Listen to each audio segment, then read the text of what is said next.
Right, so we're now at our meeting, so that's not on Facebook now. This is our proper meeting.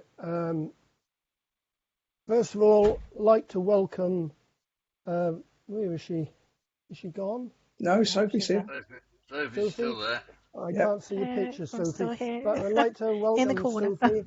Yeah, Sophie joined us this last month, wasn't it, Sophie? Yeah, June. Yeah. So Yeah, this I last, think, this yeah. last month. So So we had about 10 new members. Although we did have 50 odd say they were going to join in the poll, we've only had 10 actually join. But we'll just keep persevering with it, and hopefully we will get more. Okay, these video meetings are, I mean, that's got to be a must, isn't it? Because we all have a chat and we all go through what we're doing. Anyway, so I'll start the meeting now.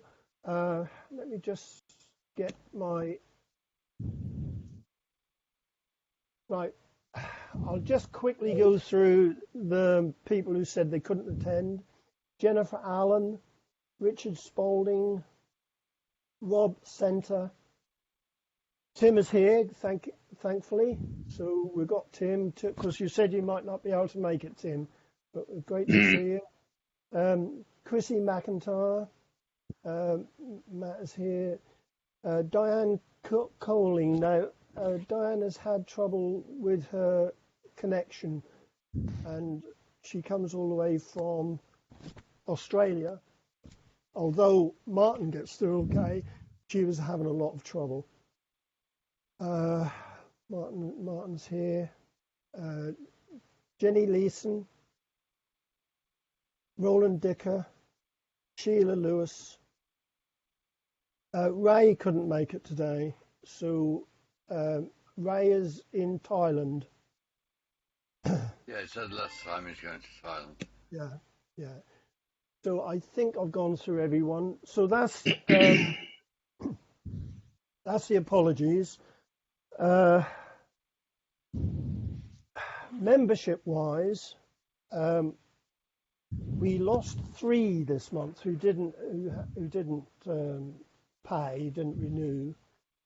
We lost 3 and gained 10. So we really do need to double up to cover our expenses. We have about 1,500 in the account. We don't want too much in the account. It's not there. We're not there as a profit maker. And we're there just to cover expenses.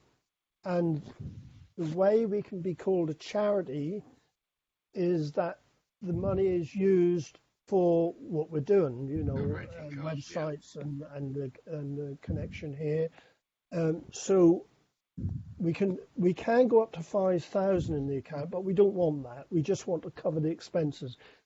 But we do need more members because we have half the subscription from 25 to 12.50, which is hopefully to help everyone, because the members that were with us for the last 2 years have been paying £25, which I do honestly appreciate, because if you hadn't have done it, I think I would have had to close the sites down because we just couldn't afford to run them anymore. But I do appreciate it. But the reason I'm trying to get more members is to make it easy for all of you. So if we can try and promote it, however, getting on to what I've been doing this last, I've been doing the British FIBO's list, and I'm now up to nearly 1,000. Nearly 1,000 in the R's. So I've got 3,000. 2,000 more to do. It's coming along really well, but I'm going to have to go through it again because there's certain ones that are missing. So I'm going to have to go through it again. I have been using, Keith, the Cofipo one to double check to make sure I'm covering everyone. And there are a few from the Cofipo one, not too many. I think in the R's I'm up to about 1,000. I've found about 4 that haven't got cards, but are in the Cofipo one. Oh, that's Okay, interesting. so I have put them in, no cards. So, but there are a few that Cofipo haven't got. Okay, so quite a few actually. So it is balanced now. It's coming on quite well. The queues were easy because there was only 60 odd, where the Bs were 6,000 odd. You haven't got to S yet.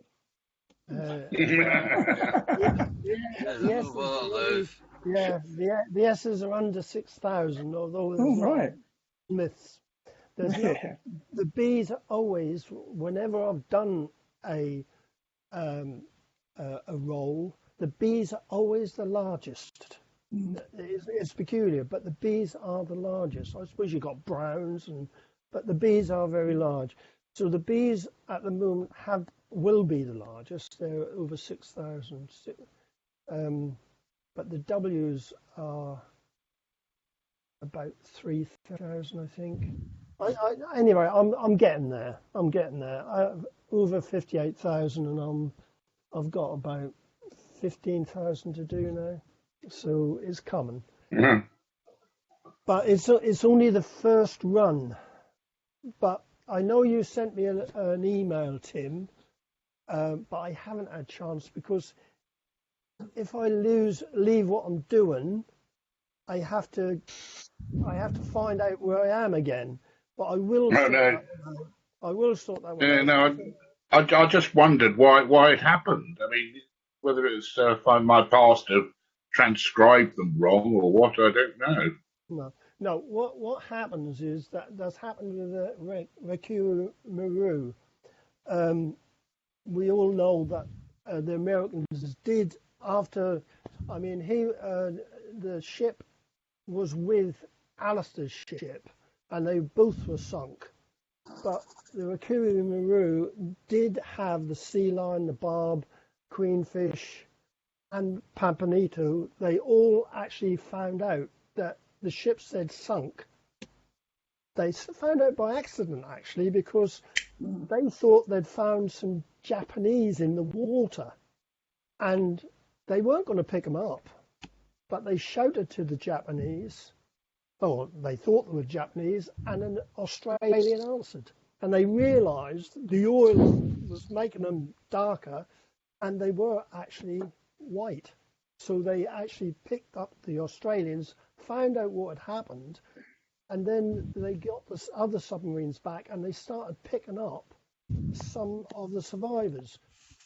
But the Japanese on the index cards didn't know this. That's right. They thought the prisoners had died. So on the Japanese cards, they actually put the red line across. Yep. They were dead.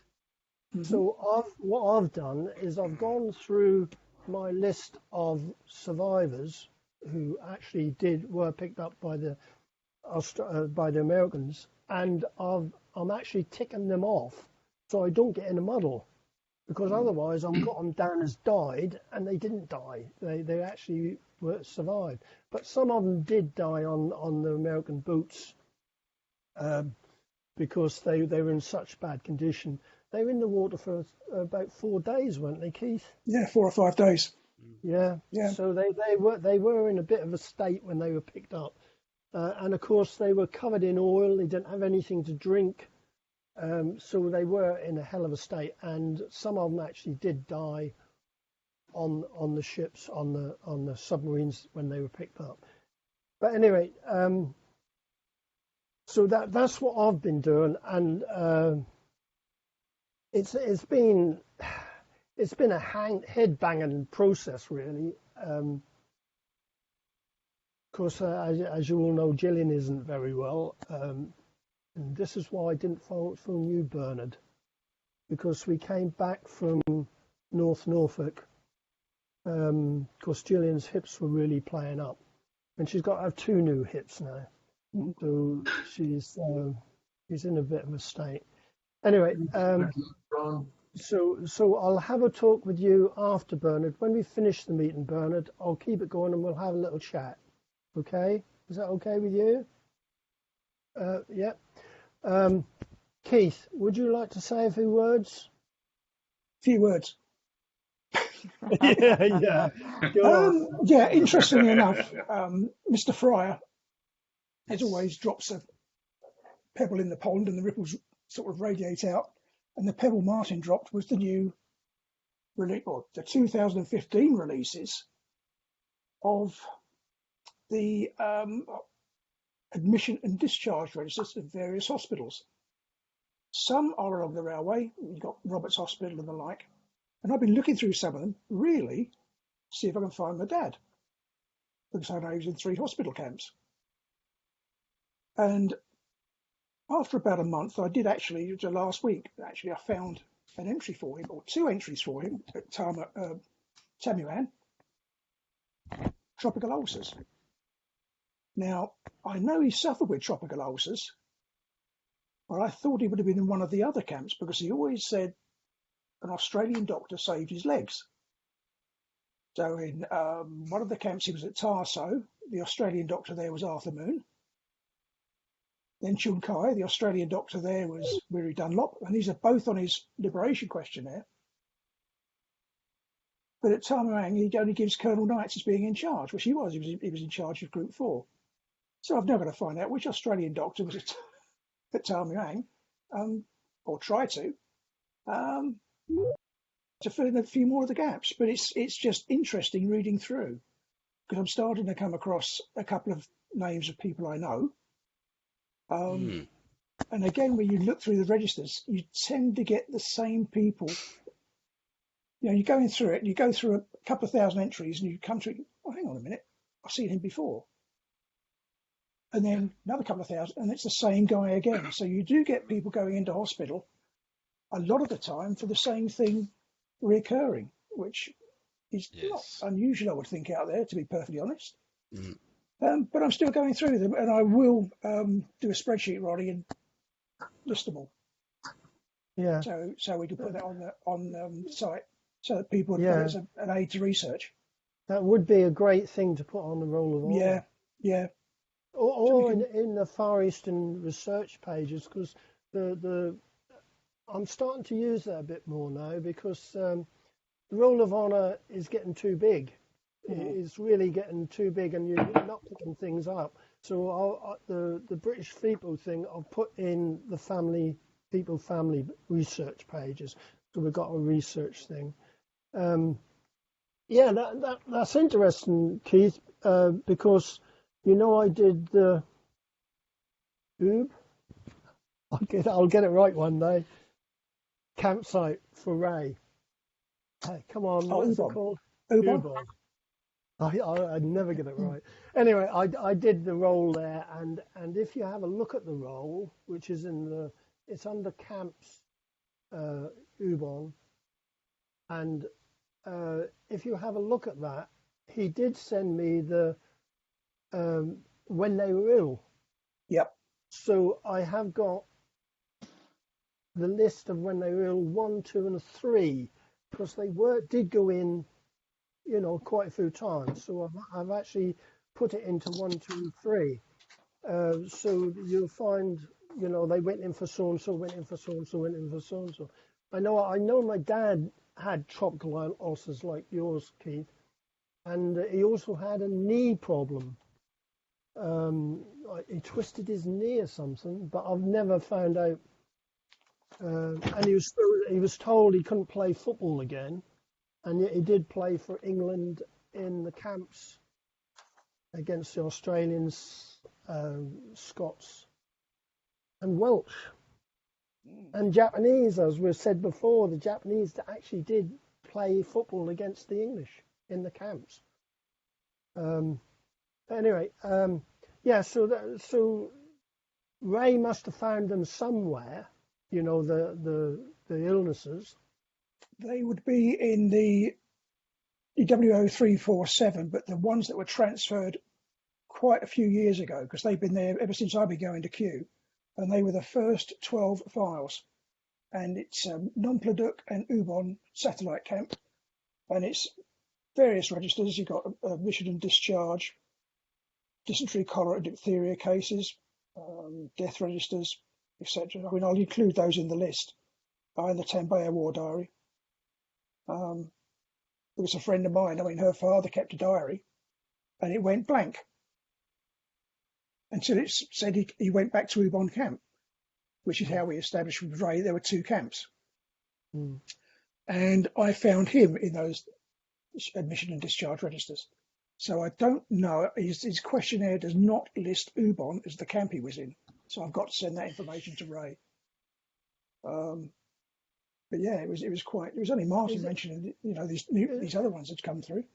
Is this a PDF file, Martin? Is it a PDF file? No, they're all in like Bound volumes, aren't they?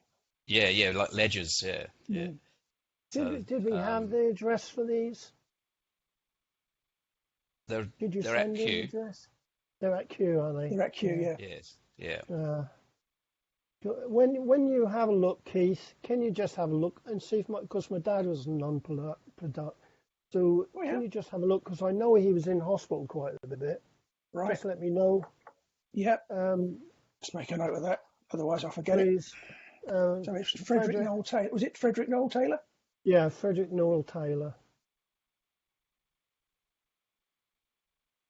That'd be interesting because I know he was in hospital quite a bit. And also, what's this now?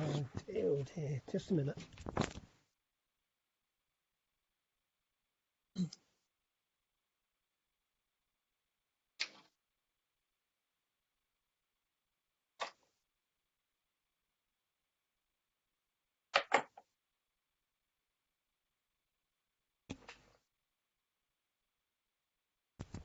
I've lost the book. I've lost the book at the moment. I've been altering all my bookshelf and I've got a bit in a muddle. Leave them alone. You knew where they were. Yeah. Well, I cleared a lot of my reading book, my non-fiction out, or fiction out. I cleared a lot of the middle bit and I moved some of my others across because I was getting too many. I was doubling up on the shelf.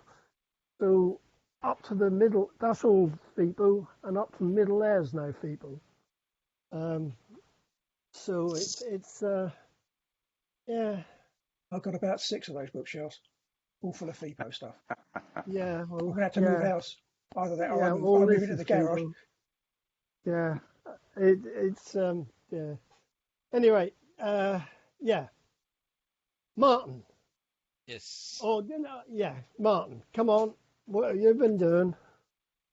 Well, pretty much similar sort of stuff as Keith, I guess. Sort of going through a lot of these records and trying to decipher a lot of the information. The trouble with the hospital records, they get a bit addictive, and after a while, you spend half your time going through them again, and then going through them again, and then going through. So you continually going over the same ground and the same files.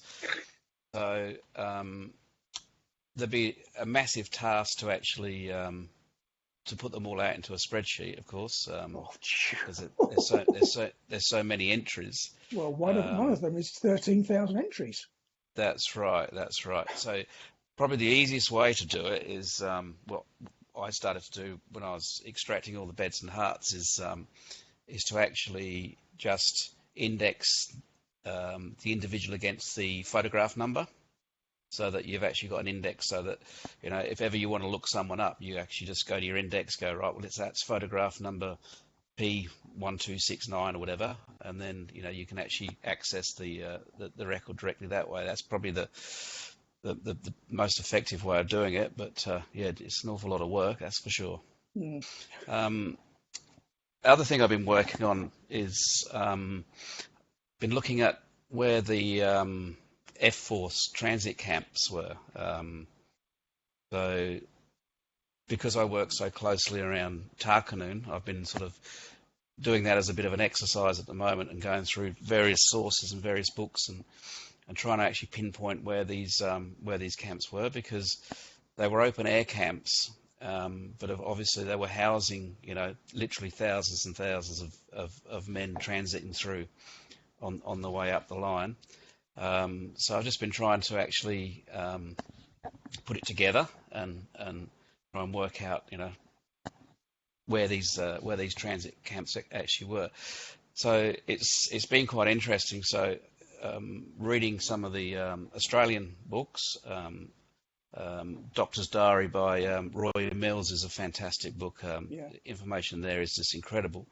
And now that we actually know exactly where Pond's camp is in Tarkanoon from Roy Mills' book, you start to work out, well, they talk about where they were working, and they talk about where the Japanese laboratory camp was, and that was 1 kilometre up the line, and they were working 2 kilometres, and then the British camp was, from that you start to piece together where the transit camp was, because from various sources they all mentioned, Lieutenant Colonel Harris was passing through, and he was camped 1 mile up the road in an open air staging camp. And then the Australian story from the Roy Mills's book says, well, the Australians of F Force came through and they were camping on a hill by a fast flowing stream. So then you start to work out, well, what's 1K up the line from the British camp, and then where's the water source, because it's in April, so there'd be no runoff other than a main water course, which there is one. So it starts to narrow it down. So you start, okay, well, it was obviously between those two camps, and it's on a hill by the river, and it's probably most likely close to one of the Japanese roads. And so you start to sort of be able to close in a bit and sort of try and pinpoint exactly where these places were.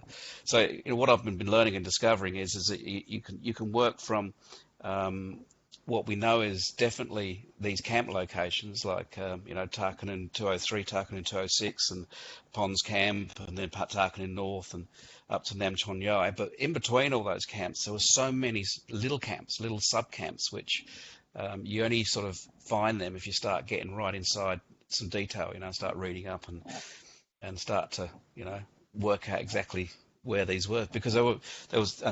And I'm only just doing a section which is probably 7 or 8 kilometres long. But then if you transpose that into the entire length of the railway, there was, as we know, there was Asian labour camps everywhere.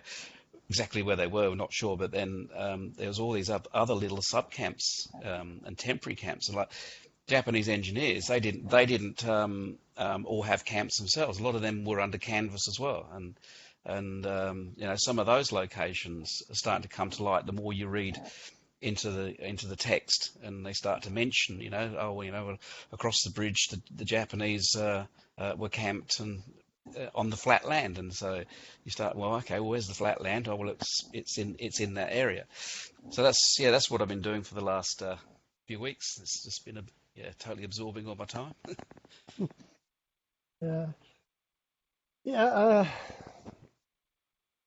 Yeah, that's frustrating, because I can't really do anything else at the moment. I have to keep going on what I'm doing. Right. Come on and have your say. You're on screen. Kevin? Kevin. Yeah, yes. You're on my screen. Take all this in. Yeah. What I've been doing, as you see, I've been looking at my father's company. The group of men I've been following, they were taken from Palembang camp and then back to Singapore, and then they were transported on the England route to Japan, to Taiwan, and then Japan. So I've been following them. They were in the Sendai camps, and then of course that list of the repatriation ships, they were actually coming back on that. So that's what I've been doing. It's been quite interesting to go through all that and track where the men were going from. I mean, that was a massive journey, going from Palembang, Singapore, Taiwan, Japan, then come all the way back San Francisco on the repatriation ship. So that was quite interesting. But I'd like to go back to just what you were talking about, the hospitals. Does them hospital records cover all of the Southeast Asia, or is it just the Thai-Burma Railway?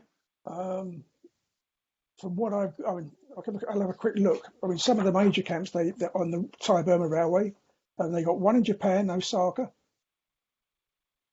Hong Kong, Sham Shui Po. That's a register. Let's have a look. Yeah, because there was one in Palembang as well. That's a big hospital. Batavia, Jakarta. Yeah, bicycle camps camp. in there. Yep. Yeah.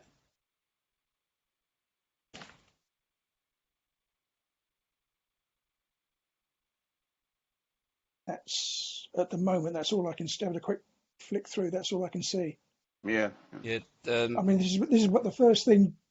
I don't know whether it struck Martin. Knowing Martin, it probably did. Is, well, this is good. Where's the rest? Well, exactly. Yeah, and been looking through some indexing, and it looks like there might be actually some in WO222. Oh yes. So that's something I want to have a look at, because there's You some. want me to have a nose next time I go? Well, I'll send you some numbers. Okay. So there's I'm there in August. medical historian papers, first and second ward reports and returns of prisoner of war camps, evacuation of Singapore and Burma, evacuation of Singapore and Burma. So that's 222-1378. So it's just, you start to wonder what's in there, because 1378 or 1370. 1378. So okay. there's also Alexandra Military Hospital, Singapore, captured by Japanese. That's in 222-119. So there's a lot of files with some links to the Far East, because they are First and Second War, but it depends, I guess, what content's held in there. There's also that possibility that A&D records might have been put into these files where they may have gone, should have been put somewhere else. That's where these ones in 347 should have gone. Yes. And also there are some in 361 still as well, which yes. I want to have a bit of a browse at some of those too, because I've been trying to find the Rod's got the A&D for Tarkanoon Base Camp, and I asked him, I said, where did you get this from? And he says I can't actually remember. He says, I think it was one time in the UK. He said, I think it was when I was with Keith Andrews at the Imperial War Museum that we came across it. So I don't know if you remember that, Keith. I don't, but it wouldn't surprise me. He was going through. But he's got a hard copy of the A&D for Tarkanoon Base, which is not in 347. And then of course, that throws up, well, where's Kinsay Oak? There's got to be other. There. Yeah, that's right. Yeah. So they may actually be somewhere, elsewhere misplaced. Well, I've got to go to the IWM at some time for Michael Pether, right? Because he's something he wants me to look up for him there. So I will have a look for those as well and see what I can find. Yeah.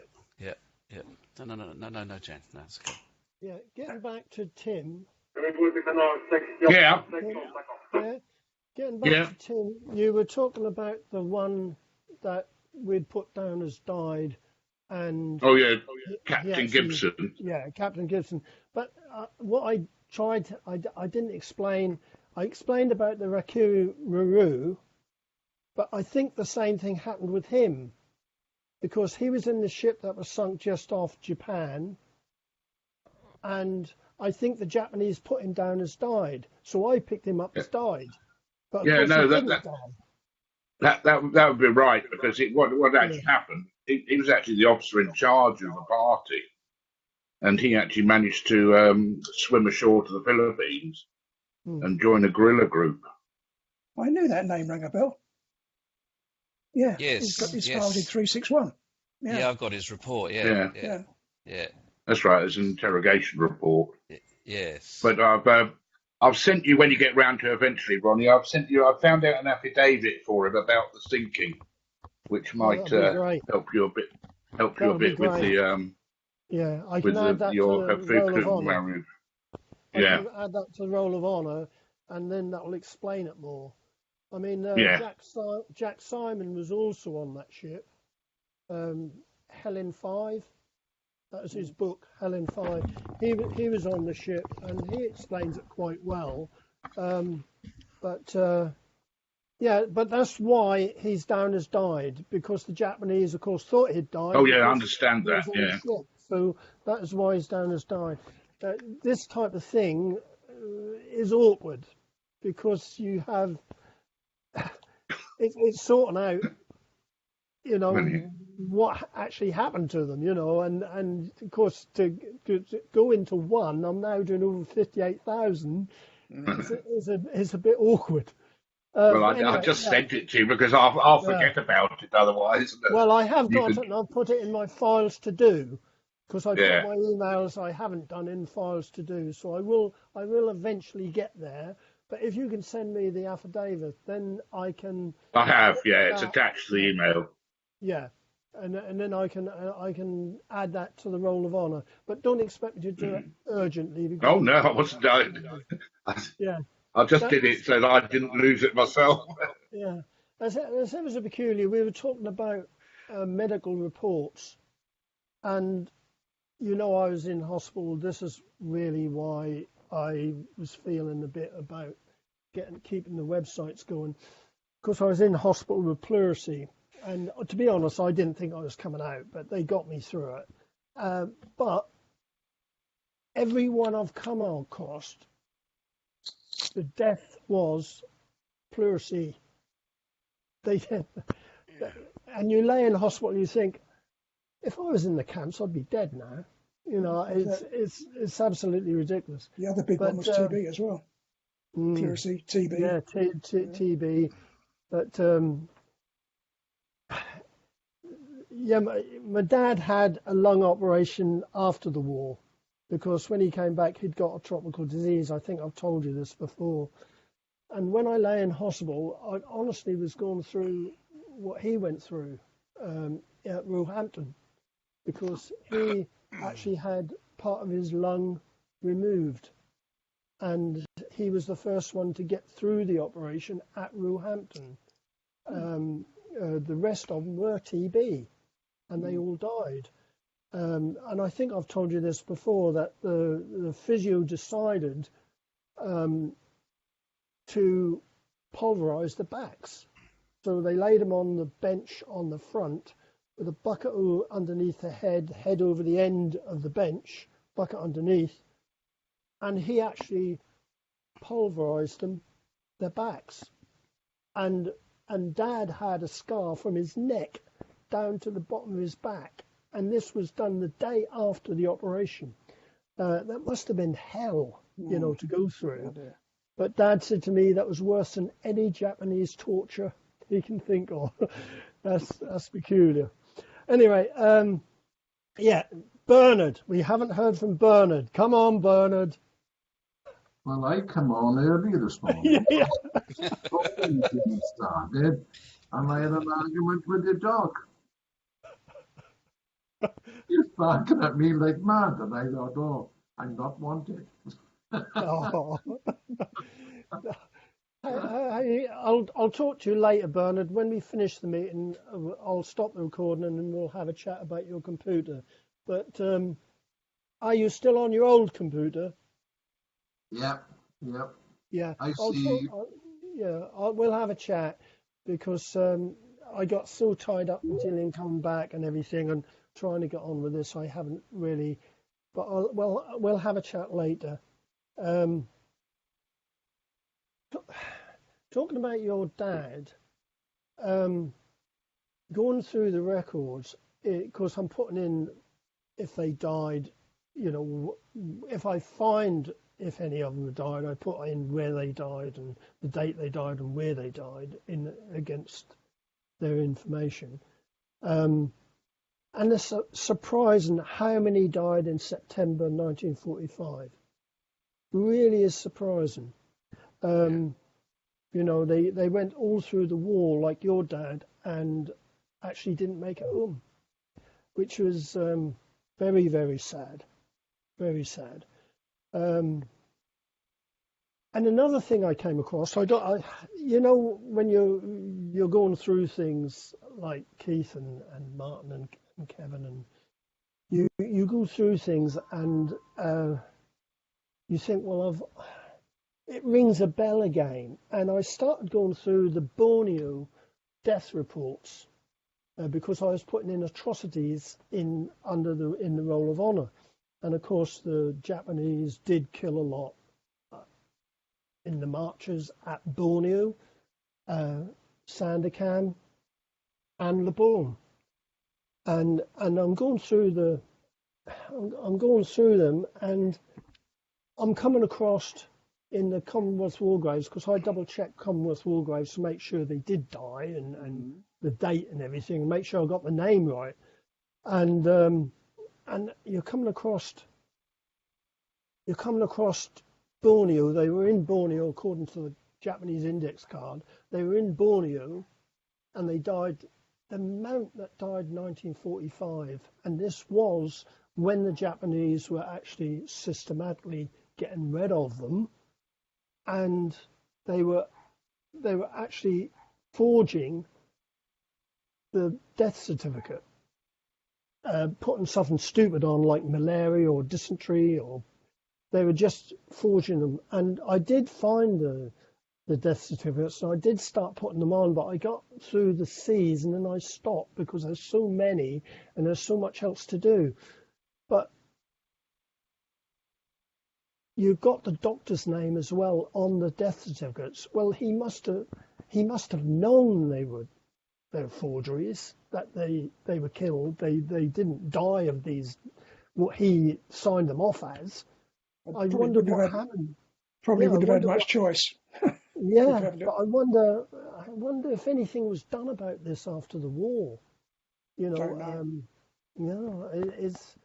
But I mean, it could have been a lot worse, because I came across a report. Somebody was talking about his dad was in Kuching, and he was moved with 300 men 20 miles south to build a road.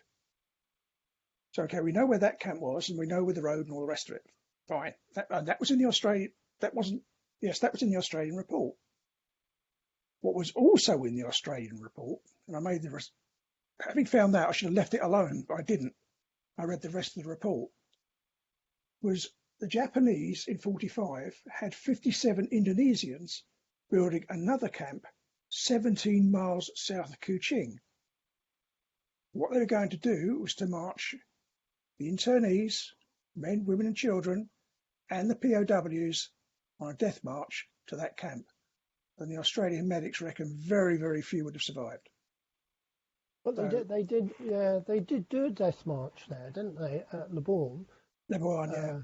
Yeah, and they also did, of course, the Sandakan one, which is we all know about. The Australians arrived before they could do Kuching, thankfully. Yeah. But that's peculiar. I can't remember the name of you'll know, Keith, the name of the Americans were going to, or the Allies were going to try, and they knew what was happening at Sandakan, and they were going to try and rescue them. Yep. But they never actually did.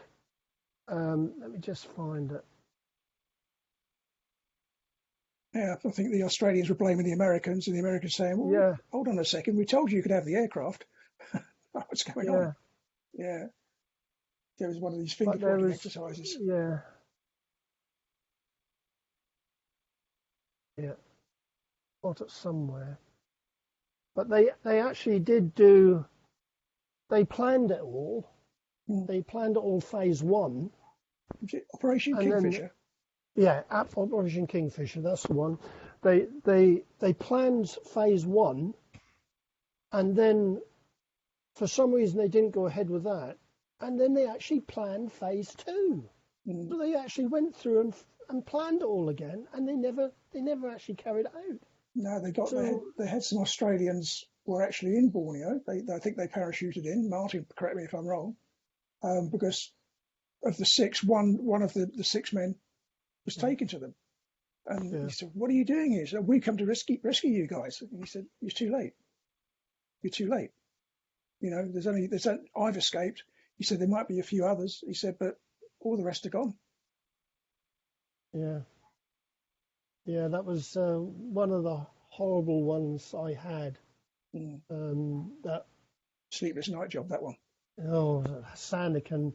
2 of the worst ones I've ever done were the Lisbon Maru. Mm. I had nightmares myself, waking up in the night, thinking I was battened down and I couldn't get out, which the Japanese actually did to the POWs.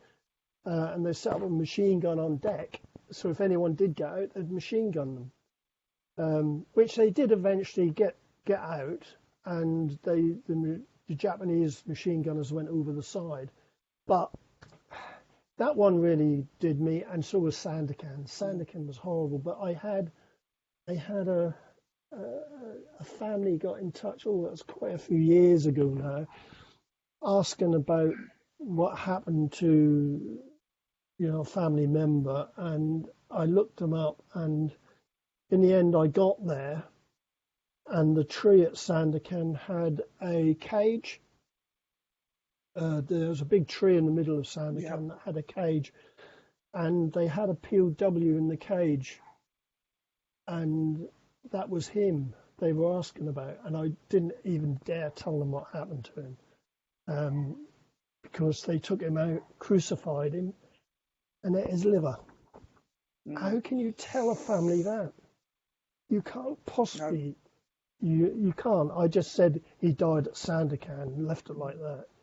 This is why I never put cause of death on the internet. It's not. People don't want to know that. It's not something. I never hardly put anything like that on there. I will tell somebody if they pointedly asked, and before I tell them, it was, "Are you sure you want to know?" It might be something you'd rather not know.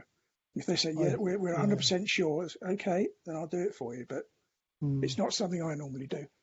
The same as the Sandakan thing, I usually say to people, "Look, you can read my report on Sandakan, but it's not good reading." No, it's not. It isn't good reading. But some George and I, can I just say, my husband and I, when we were out in Borneo, we went to Sandakan, and we didn't realise the museum was there, and it is so emotional. And there were a couple of young Australian girls there in floods of tears. It just blows you away when you go there and see the museum and find out what did happen to them. Because when you first start. When you first start researching your own dad, that sort of thing, you never dream what it leads on to and what you find.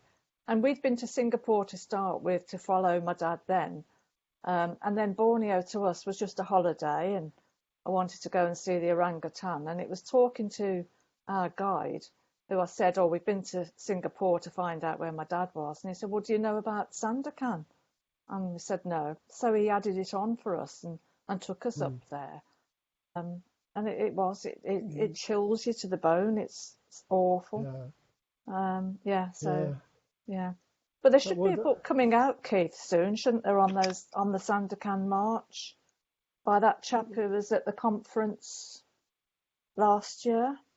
Remember, we've talked about this chap that did that death march, and when he was going along the road, he saw. Yes. Yeah, he saw what he felt were ghosts. Going along the road. John Tulloch? That sounds familiar. Yeah, he's a retired Royal Artillery Major. Yeah, that's it. But he said that when they looked at the digital pictures, that they could see things that they couldn't say were anything but ghosts. I mean, it depends how you feel about ghosts. We're very sceptical. But he said it looked like men marching along the track. Yeah. He put it up on the screen. I've still got the photo. Yeah. he was convinced that those men's spirits were still there.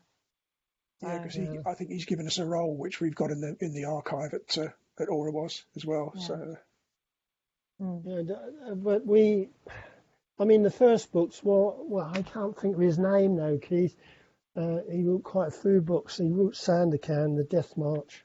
you might be thinking of Don Wall, Kill the Prisoners. Yeah, Kill the Prisoners. That Kill was, the Prisoners, and the other one and was Summers' book. and Lynette Silver. Yeah, Annette Silver. That's right, Annette Silver. I've got he both did. of them, and I did get in touch with her because she had the list at the back of her book, and I got in touch with her and asked her if I could use it, and she did agree for me to use on the Roll of Honour, which was very good of her. There's the Don Wall one. Yeah, That's the other one he's done. Yeah, Sandakan, The Last March.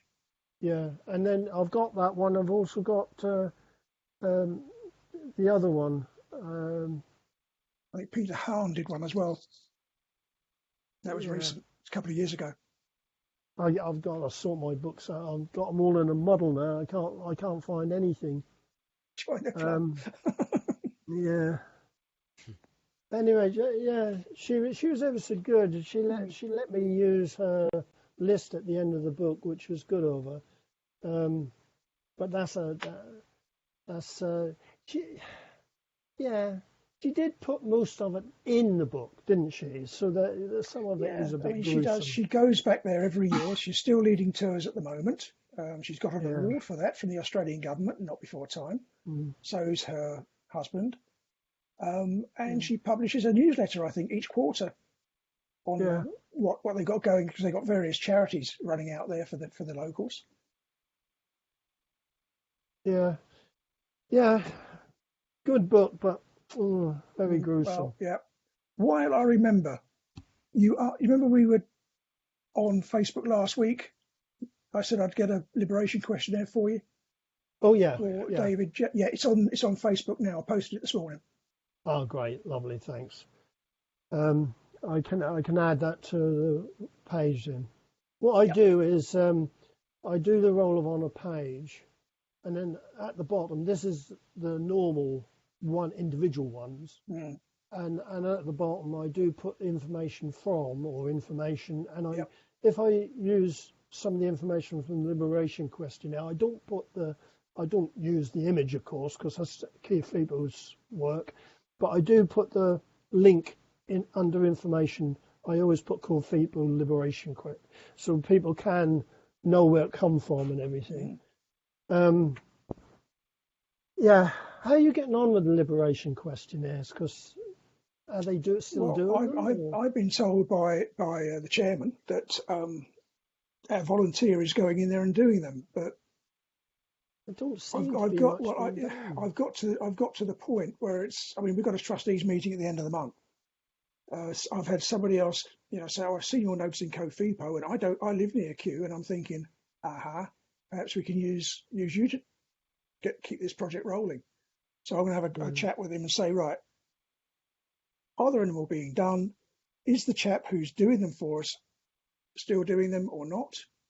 If not, we may be able to encourage this new volunteer to do them for us if he wants to. Failing that, I'm going to have to go and spend weeks in a bed and breakfast up near Kew and do them myself. Yeah. Yes, I want them done. I want them finished. Yeah, but don't forget, Keith. I am doing the other one, so don't get people to do that, because they can share mine. Yeah. Because they share most of my things now. Just get them to add the Feeble family research page, because that is where I'm now starting to put things. Okay. And then that will come up on, if they put it under the same porthole thing. Yeah, I'll have a word with the Feeble's site. Yeah, I mean, with the guy. That'll stop them having to do it, and it is going to be decent when I've done it. What I'd like to do is say to the members, if anyone would like to help, I've had one or two members get in touch who don't come on the meetings and say they'd like to give me a hand.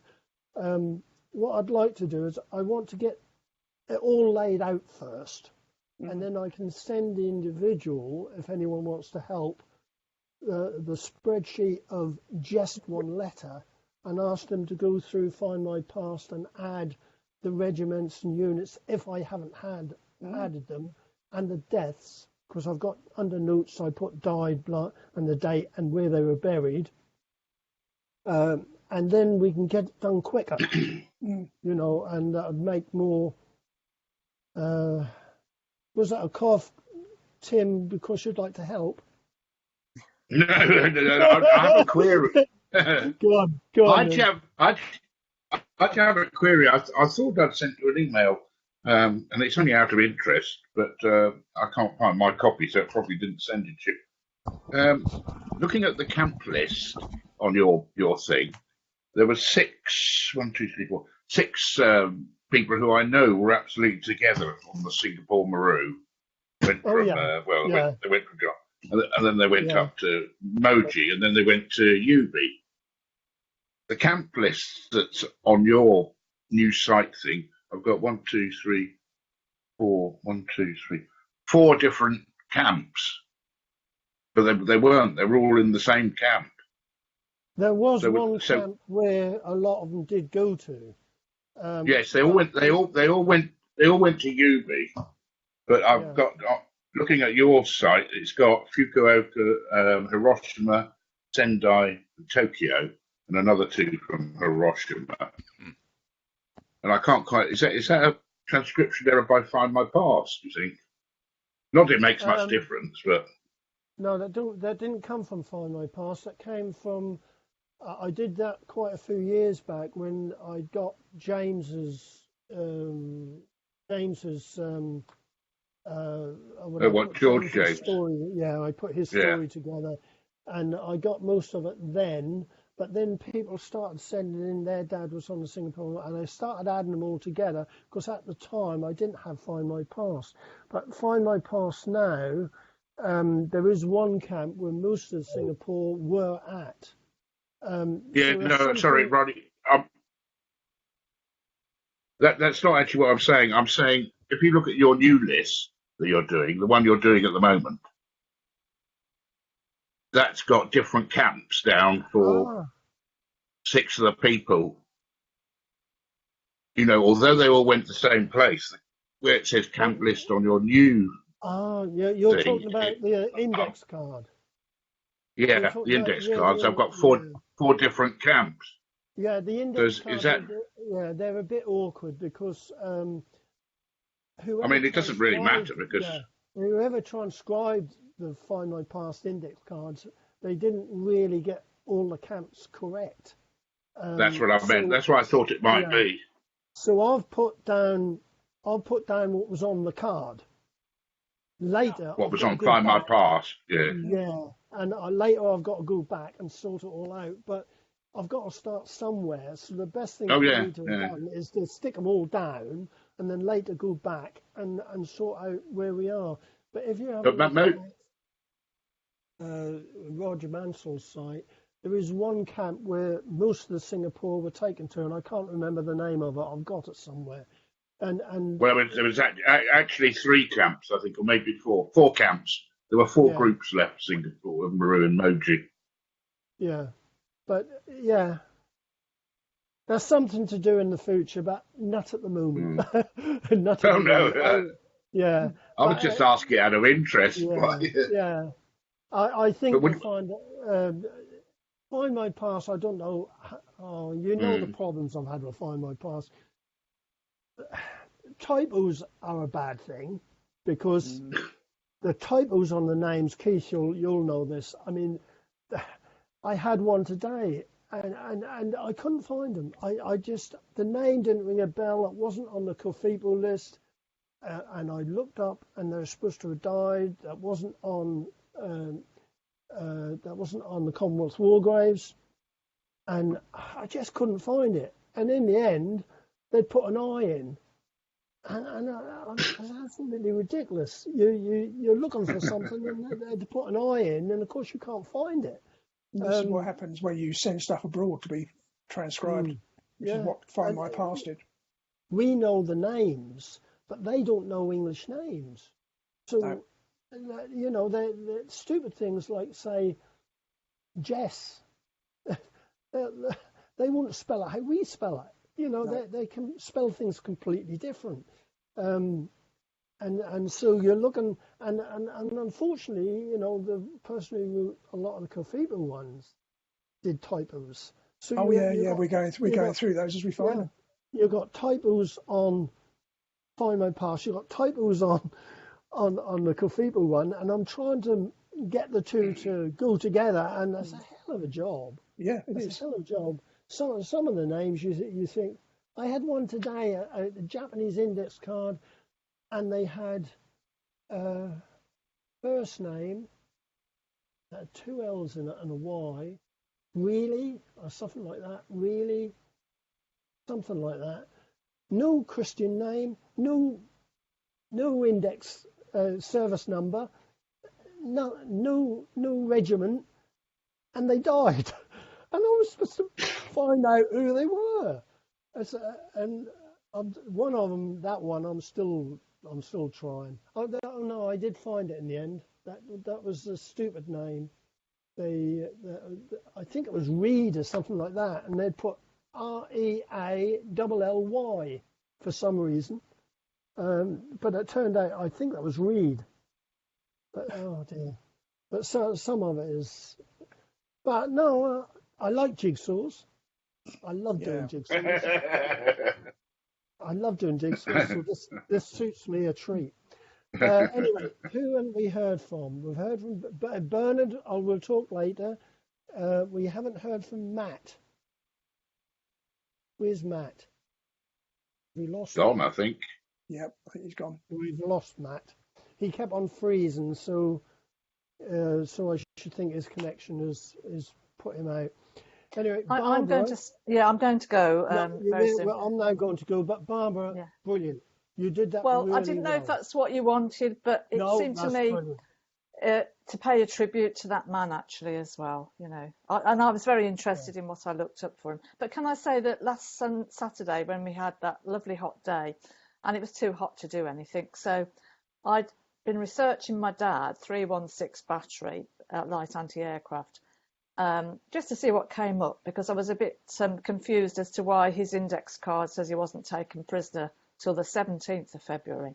But I came across at the Imperial War Museum an oral history of a chap who was also in the 316 battery. So that Saturday afternoon, I sat in the garden for over 3.5 hours and listened to that. And I found that extremely emotional to hear somebody saying, you know, not just reading it, but to listen to a man who was actually there telling his story, you know, and it made it so real to me. I was absolutely amazed to hear that this Percy Mutineer, whatever his name was, had helped an American prisoner escape who was a pilot. And he'd been helped by some locals and the French to escape, and he got back and actually was able to give them, you know, the location of where the prisoners were kept. And he was a pilot, and he took part in the raids on Saigon, because before we went out to Saigon, the one holiday, my husband found me some pictures taken from the aircraft of the go downs and everything in Saigon. And I was thinking, you know, how on earth did these men not get killed, you know, when they were dropping the bombs?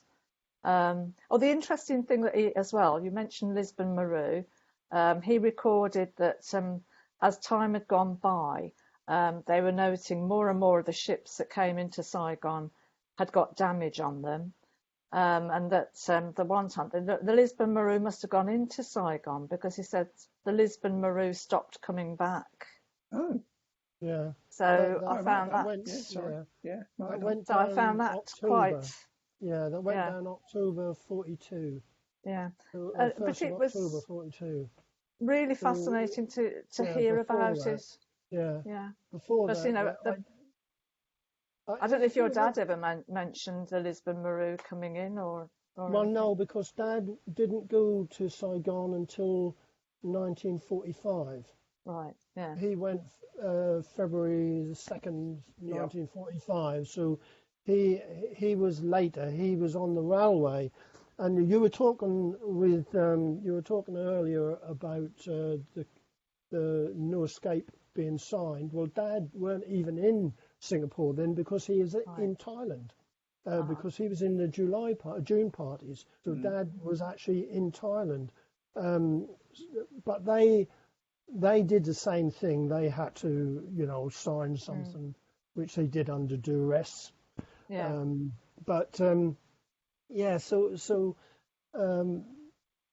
Lisbon Review. If you look up the Lisbon Review on Google search, there is a site that actually put the routes that took, what ports that it went into and everything, and you most likely will find it went to Saigon. Yeah, that fascinated me. Yeah. And before I do runoff from you all, the petition is going really well, up to 13,342. I've just looked. Brilliant. But there was interesting, all the comments that are coming through, they're absolutely fascinating what people are putting. But there was something on about, it related to the SOE, which I had started to follow through, but talked about the Karen and the help that the Karen had given them. Yeah. And I think that was really, really fascinating that there are some of them out there. Hi, Matt. And saying that they received no help after the war, which is really, really sad.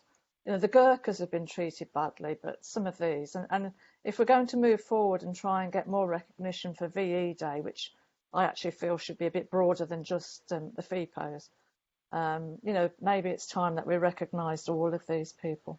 But anyway, that's enough from me. I've said enough today. Yeah. I'm going to run off. Say bye-bye to you all. Thanks, See you all again Barbara. soon. Thanks. Okay, See you bye. later, Barbara. Bye. Okay. Bye. Right. It's been a good meeting. Have I missed anyone out? John. Haven't heard from John, have I? Do you want to have a few words, John? I've been watching the cricket. Yeah, I've been watching the football. And the football. I've been playing golf. I've got to.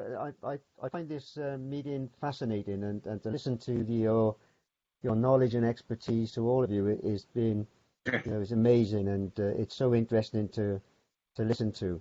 I got my dad's notes together. I'm trying to get a bit of a family history of my kids' great grandparents, and to bring that forward, and then to incorporate the dad's capture and the story through.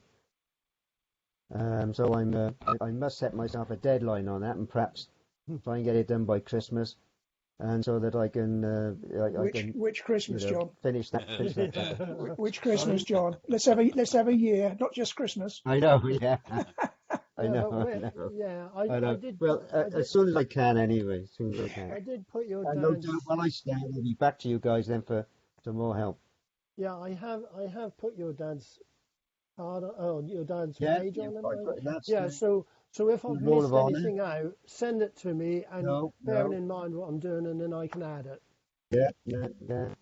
While we're on, Ronnie, do you know what train, Ron, your dad was on from Nonpleduc to River Valley Road? Oh, no. Right. Okay. Leave that with us. Yeah. I looked at the file yesterday. I thought, this is in such a bad state. It's a 361 file, 2198, I think it is. I think I've got a copy of that. And I thought, this is so bad. So I copied it yesterday. Yeah. I photographed it. So I'll send you that information. Yeah, if you can. Any information is great. Yeah. So, Sophie. Hello. First, excuse me for the younger member in the background there. My son, that's okay. 7-year-old son Liam, taking a keen interest in what his mummy is doing and making rude noises, probably usually. So, because it's funny because he's been asking me about what I've been doing. So I've been sort of, showing him photos and it's funny the very innocent questions that a 7-year-old would ask, and you're thinking, how am I going to answer that? So I've been a little bit minimal with my information. I'm just really looking forward to participating in the group. Hopefully, Ronnie, to help you with research. I did actually this morning find an email that I think you sent me towards the end of June and went into my spam folder, unfortunately, which I've since retrieved. That has an Excel file on it, so I'll have a look, because I was searching for the access details and I thought, oh, what's that? I didn't even know that was sent to me. So I've since retrieved it and hopefully can do something with it. But I'm really keen, obviously, to as I said, I get. Yeah, you did offer, Sophie, to help, and I do appreciate all help. But as I said earlier, it might be best is to send people, say, the A's of the British FIPOs, send it to one person, and so they can go through, because you've got Find My Past, I know you have. You can go through and just add what regiments they were on, because I want everyone to have the regiments, the units, and if they survived or died, which you can find out on the back of the card. Have you been on the back of the cards? I have been on to, I have looked at, obviously my dad's card, but everything on the back of the card was in Japanese symbols, which unfortunately, I was thinking, where do I find out what that means? I'm not sure. Send us a copy of the card, Sophie, and I'll have a look, because I know somebody that can translate it for you. Because it was all in Japanese on the back, and I thought, oh dear, I think I'm going to struggle. It's in historic but I like a challenge. You can you can make out some of it, Sophie. You can make out some of it on the back, not all of it, of course. But what I want is if the person survived on the card or died. Well, you can't go by the Red Cross, which we always did, because some have a small D, and they died, and some in the captured date will put the death date. And if you have a look on the back, Keith, you'll find the same as me. There's 2 rows of, they look like a square block of Japanese writing. And if you look that person up, they died. Yeah, you're looking at cards for, I would suspect, Borneo. And basically what the Japanese says is we have had this card is not up to date, as we have received no data from the POW camp since April 1945. Or something like that. You'll find them on the Burma cards as well. Where some of these guys survived, but how the information was filled in, if they hadn't heard from the camp, I don't know. It's quite interesting. You find a lot of those that Japanese block of 2 lines, and you think to yourself, and just look like a square block. Hold on, that's a stamp. That is a rubber stamp. It looks like a stamp. So there must have been a fair number of those. So you think, Borneo, Borneo Le Bon. Yeah. This is probably won't be able to read it, but that's the what I printed off Find My Past. It's probably not very read, but it's just 2 lines, one at the top. The date, further down that I don't. There's some numbers, but the rest of it is. Right. 27th of the 3rd looks like D-Force. D-Force Group 1. Yeah. I think 27th of the 3rd, 43. It's 27-3-18. 27th of the 3rd, 43. And then you've got a Group 1. So I think it was in D-Force, and D-Force were split up into various groups on the Thai-Burma Railway. And the date at the bottom is the date he was handed over to Allied forces in Bangkok, but I wouldn't bank on it. He probably wasn't even out of the camp then. Okay. That's the 30th of August 45. Yeah. So that's what that says. That's interesting. So sadly, it doesn't give you any because I was really intrigued as to what that actually meant and what was said and contained. Have I done a page for your dad, Sophie? I think it's on the Roll of Honour. Obviously he was lucky enough to make it back. Have you got an individual page? What was his name?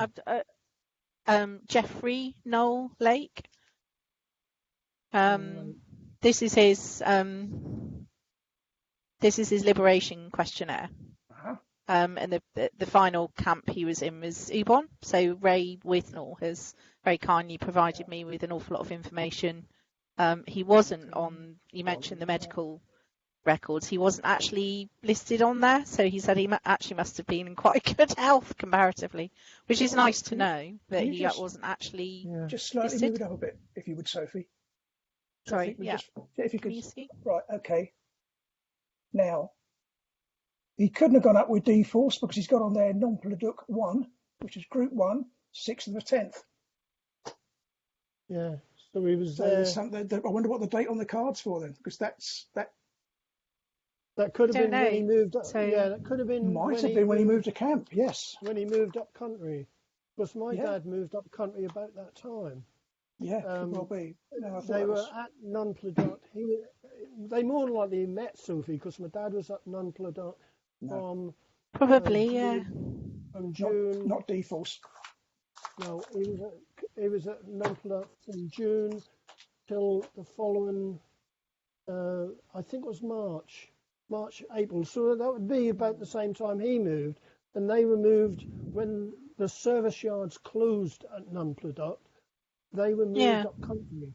So let's just have a look at the name. Because it says he was captured. It was the 17th of the January. He was captured in Malaya, wasn't he? Yeah. Yeah, Kuala Kubu Road, wherever that is. Yeah. I'm not quite sure. I have looked it up on the internet, but it didn't. I didn't manage to find anything. I think I found Kuala Kubu, but I think that's a place now or something. If you just, and I was just move it up a little bit. sorry. more. Yes. That's all right. No, hold on. That's it. Fine. Is that better? Yeah, I'm wondering, Ronnie, whether it looks like he went from Kuala Lumpur jail straight to Thailand. He didn't go via Singapore. Yeah, there was only 2 trains went from Kuala Lumpur to Thailand. There was, 14th there was only 2 of trains. October. Yeah. So there was only 2 trains, so he was more than likely on one of them. So he wasn't in Group 1, was he? Because Group 1 was the June parties. It depends when people went up later on, Ronnie. And Yeah, they were they still did go signed up to and Group 1. Some of D-Force went to Group 1. Yeah. Yeah. Let's find. Yeah, 14th of October. Right. Okay. Is it on the Cathedral site? Is it on the Cathedral site? I think so. What was his first name? Jeffrey. Jeffrey. I'm going to have to sign off, everybody. Jeffrey Newell. So, Yeah. There's his details there. Yeah, I'll find it on. I'll find the liberation question. Yeah, I'll put a page on for him, Sophie, 1 o'clock. because he isn't in individual. Anyway, yeah, well I've got to done. go, everyone. Yeah, dinner time. Take care, mate. Good to see you. I'm being called for dinner. Yeah. See you later, Martin. Yeah, take care, Right, mate. take care. Yeah, See ya. bye-bye. Yeah. See you, Martin. Bye. Yeah. Everyone, been a Yeah, good but meeting. because it's interesting because I didn't really know any of this because he was well into his 50s by the time I was born, so it's interesting to be able to compile it. Yeah, I've And fill it found in, his hopefully to liberation fill in some of the questionnaire, gaps. So I Yeah, can see where so- he was. And he was at Ubon, Yeah. so he will be in the roll of honour in the Ubon side. Yeah, he's in there, and Ray I'll provided I'll me with put some more info. I'll put an individual page on for him, so he'll have more information. Thank you. That'd be great. I'll Fantastic. do that. But bear with me because I'm trying to. But what That's I'll try okay. and Well, do is- just I'm happy to do whatever you want. Really, I just want to help. Yeah, that might be best to concentrate on the British Feebles list. So I ask members to give me a hand with it, so I can get more filled in quickly because it's going to take me years. Yeah, sure. Hopefully, the layout. Once I've done the layout, I can then ask somebody to do a letter. Just send them that letter and ask them just to do that letter for me, because then we can get it done quicker. If anyone would like to help, I would be very appreciative. Oh, we'll help you. Yeah, not quite yet. Oh yeah, Matt.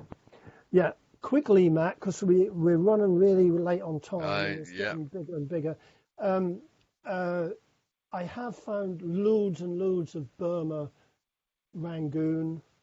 They keep popping up on what I'm doing, and there is quite a few. King's Own Regiment. Yep. Yeah, There's a lot. there's quite a few.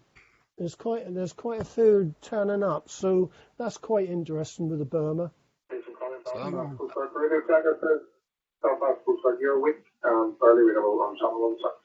okay, fair enough.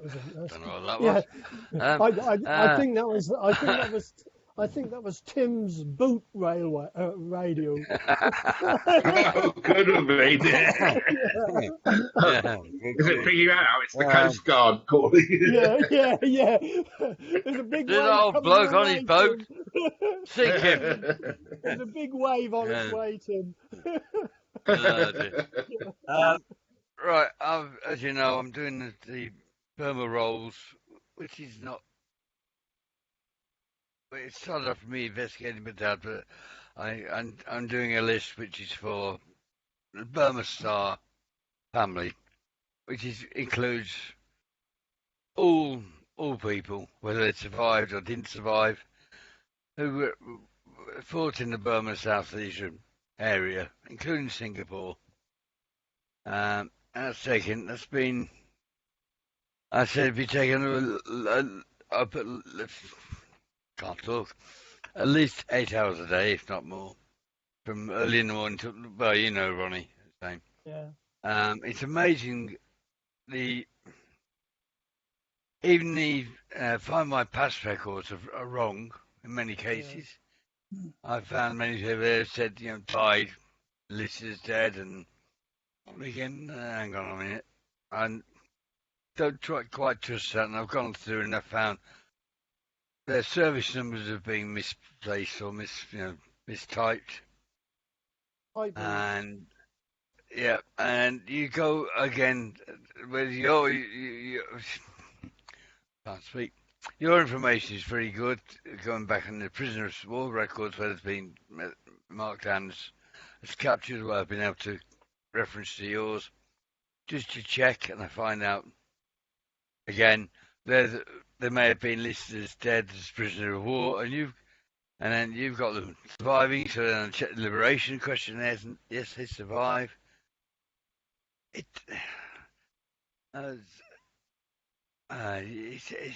a minefield, isn't it? Really, you don't know. You go, oh, I found him. There he is, John Mahoney. Yeah, he served here, did that, was returned, came home.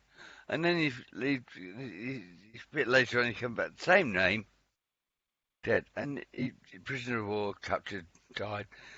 And he's come from, it can be 20 minutes, easy, to, I had one name last week, which 9 hours. 9 hours from beginning to end. And I knew information I was seeing was wrong, because I'm sure he survived. Because I got his son's information, and his son wasn't old enough to be his son unless he'd survived the war. But in all cases, they've got the wrong numbers and definitely all the rest of it.